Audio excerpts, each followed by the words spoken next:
Welcome to the Canadian Congress's basic primer for Phalaenopsis growers on pests and diseases. I'm Marlene Young. I'm Vice President of the Canadian Orchid Congress, and I'd like to thank David Lafarge for allowing the use of many of his photos and excerpts from his book, Phalaenopsis, A Complete Guide. Thank you very much, David, for making this and a very interesting presentation.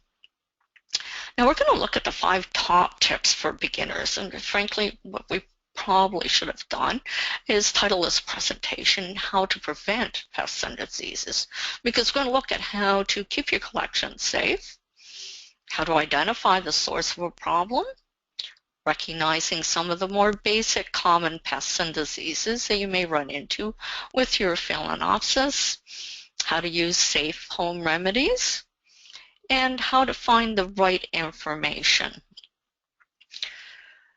Keeping your collection safe is the primary thing that you need to do. And you begin by inspecting your orchid before you buy it. When you purchase that orchid, pick it up, look under the leaves, in the crevices. If you see anything suspicious or something just popping up on the top of the potting material, then don't buy it. An ounce of prevention.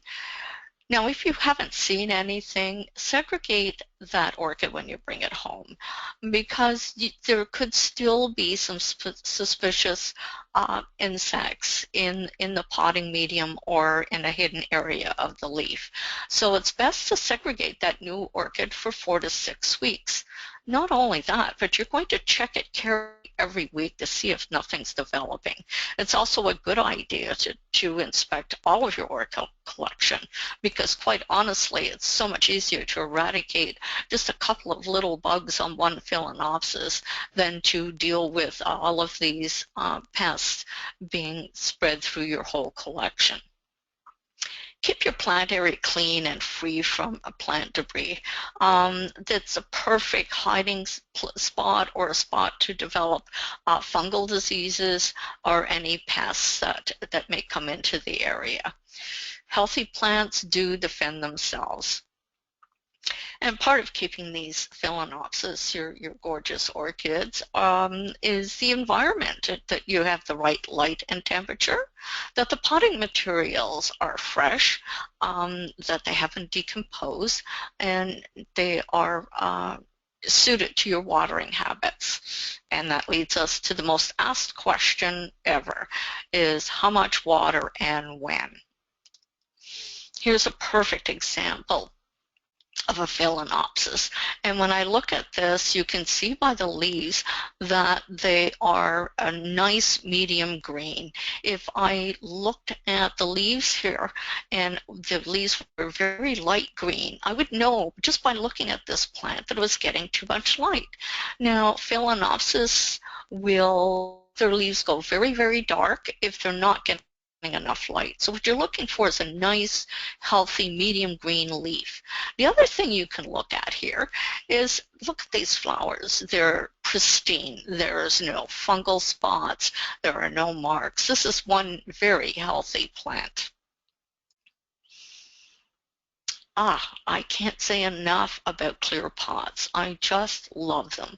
A clear pot shows you that you have the shape and condition of your roots for the plants. You need to have healthy roots, and it's so easy with the clear pots. If I look at this, look at the green growing tips, nice healthy green growing tips. I don't have to disturb the plant to see if the roots are in good condition.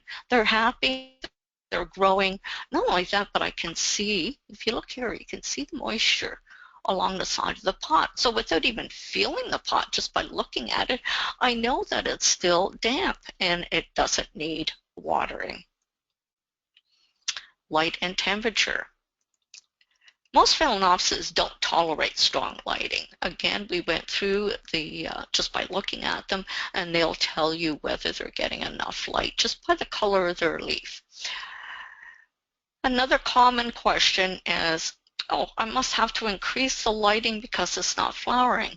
The best thing to do is actually give your Phalaenopsis a nice drop in temperature of anything from 5 to 16 degrees Celsius at night. So it does need that drop in temperature to induce flowering. And it's very easy to do. I move mine in the wintertime. I move it to a cooler bedroom, and then with the drop in temperature by the furnace at night, it's enough to induce the flowering. When your plant stops growing, and what by that I mean is got no new leaves, it's not flowering, it's not putting out new roots, it means it's gone into its rest period. So move it to a cooler location, a back bedroom where it's a bit cooler, and let it have its rest. Now, we've talked about how to initiate flowering by dropping the temperature, but when the buds are well formed, so you've got these nice, fat, healthy flower buds just waiting to open, avoid sudden temperature changes, because if you leave an open window or it gets a draft, Phalaenopsis are notorious for bud drop, and that sudden temperature change, there's a few other causes, but most often it's temperature change. Try and avoid that when the buds are there, because they will turn yellow and just drop just like that. Now here's a situation where the plant has received too much light. Now you haven't killed it, but you've obviously damaged it a bit. And remember what I said is that your plant actually speaks to you and can tell you what's wrong. So you can see this burnt area right here. Now, what I would do, I go to a big box store, I go to the painting department and buy a whole bunch of these single razor blades that are meant to remove paint from window scraping windows. And I use a nice clean razor blade on a plant to trim off any damaged tissue. And never reuse that razor on another plant, because you're just spreading any diseases that may occur. So what I would do is I would take that razor blade and I would just cut along here in the shape of the end of the leaf tip, and I would remove the damaged area, and I would take a little cinnamon, yes, cinnamon from your kitchen cupboard, sprinkle some on my hands, and just pat it on the cut area. It'll be moist, and that helps prevent any fungal diseases from entering the open wound. So cinnamon is a fantastic fungicide. Remember how we discussed that very light green leaf and that it meant it was getting too much light? Well, here we have a situation where the leaf has received so much strong lighting, a little too much. Not only is it speaking to you by the color, but look at the little dots that look like freckles. And that is just really telling you that, whoa, I'm getting a little bit too much light. Move me into an area where I can get a little less light. It's not permanent damage, but it does mean that you should move it. Now, this one, just like you and I would get blisters if we had a sunburn, this leaf shows signs of blisters. And this is permanent damage. It won't go away or heal itself. Again, we have damage here, and it has destroyed the cell, so this area has been destroyed. And as I discussed earlier, I would like to just, rather than leave a blemish like this, I would take my razor, a new razor if it's a new plant, and I would just with the razor cut it along here and just pat it with a little cinnamon to prevent any fungal infections. Potting materials. For the Phalaenopsis, you need a potting material that has good water retention and at the same time provide good air circulation. Bark size should be relative to the root size. So if I have a tiny little seedling, I don't want 1-inch bark. Well, how do you know what the right bark size is? Go to your vendor or your supplier and ask them. They're very good with information and they'll help you decide. Or better yet, go to your local Orchid Society, and the members there will be quite happy to help you decide on the type of material that you should use. And quite often they also have supplies available for you to buy. Bark will degrade, and as it degrades, it will hold more moisture.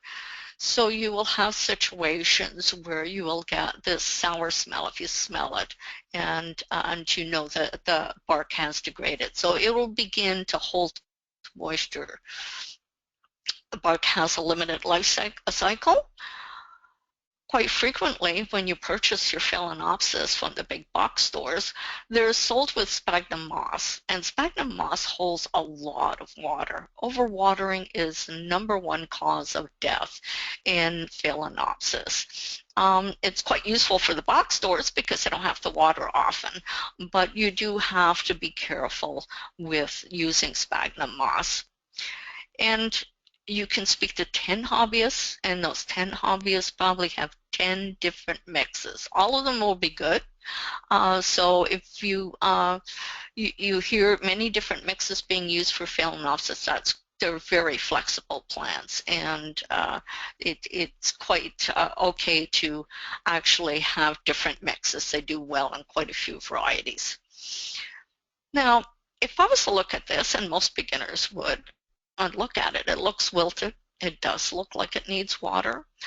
But here, if I look at the bark, look at this, and if I were to smell that, I would tell you right now that it probably has a sour smell because the bark has decomposed. It's time for new pot medium. It has decomposed and held moisture for so long that it's actually created root damage. Now, this is a clear pot, so if I were to pick up this clear pot, I would tell you right now that I would probably not see any healthy root tips on the side of that clear pot because they have died. And a beginner most likely would water it because it looks like it needs water. But the problem with that is there are no roots to take up that water.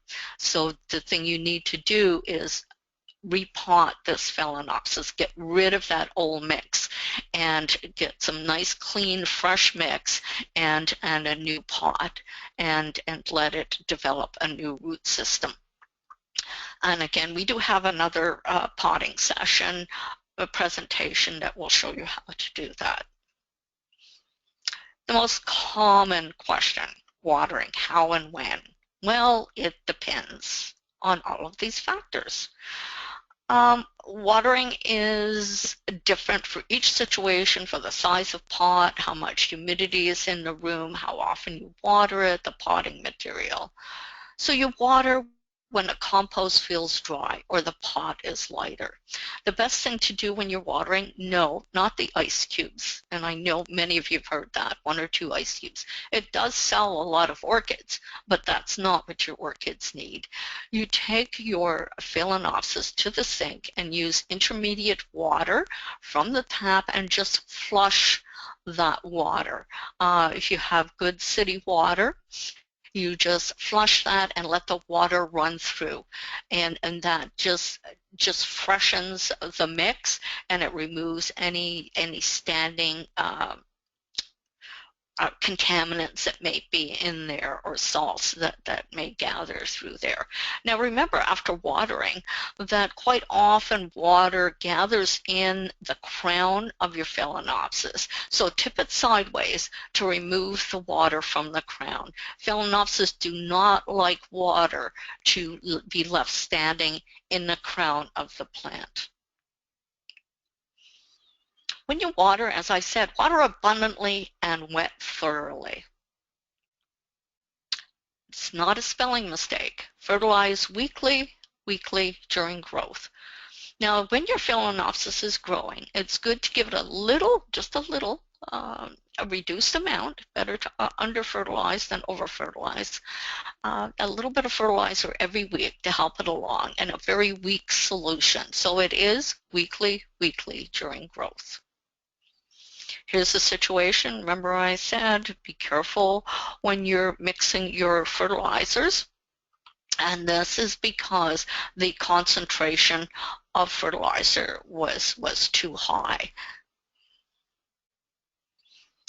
We're going to look at, we've covered a lot of the cultural issues, and you find out that a lot of times it's the way we're handling our Phalaenopsis or how we're caring for them.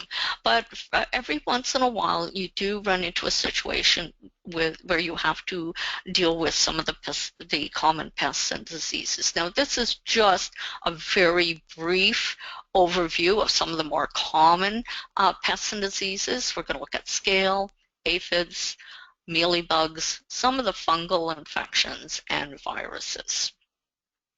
Scale. Scale is notorious on a lot of orchids and not just Phalaenopsis. And to find the scale, you need to look carefully under the leaves, in the crevices, and if you look at this little drawing on the side, you will see that it's a little crusty scale, and it's got a hard little armor on it.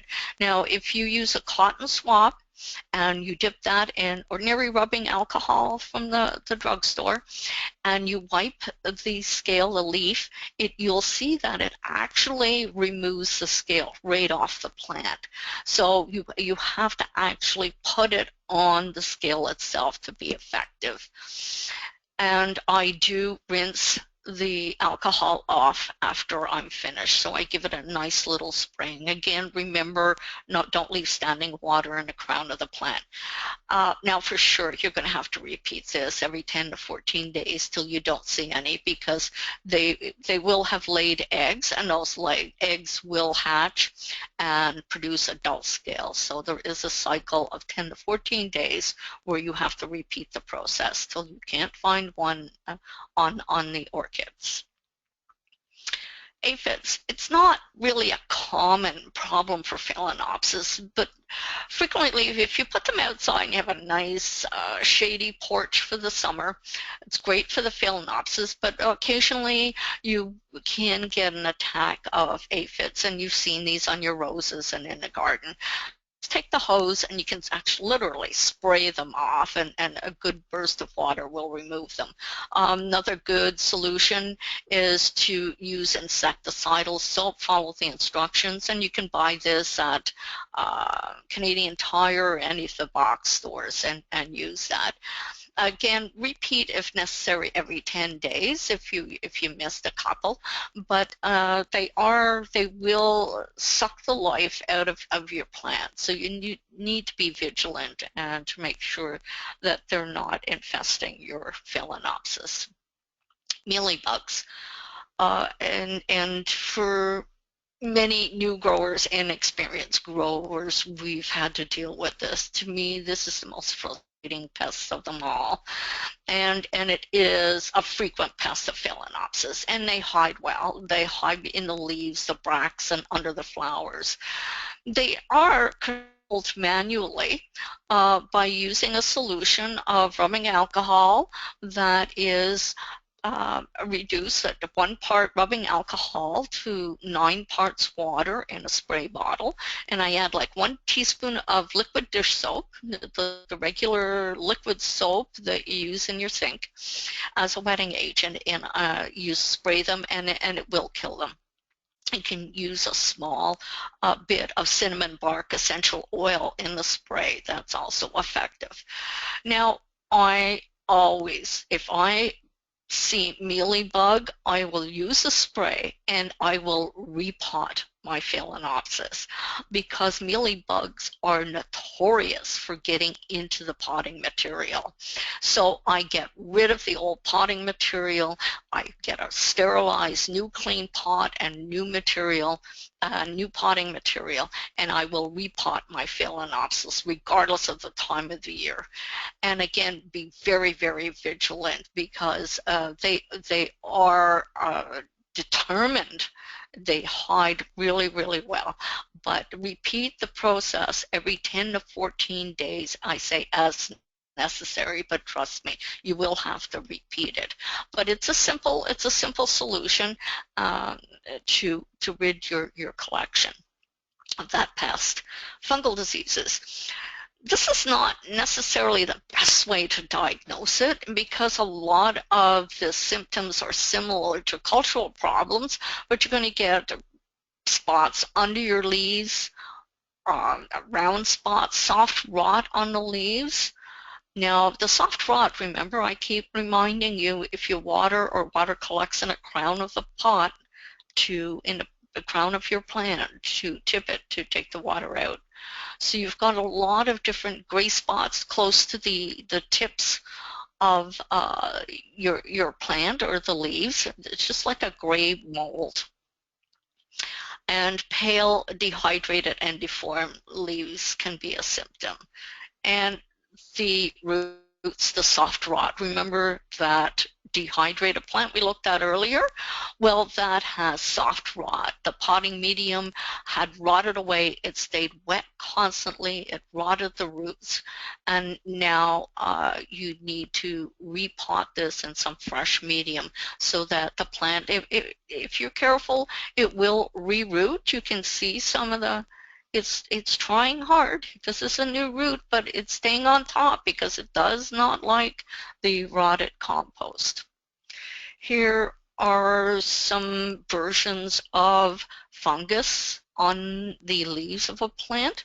And if you have good ventilation, you don't often run into this, but occasionally you will.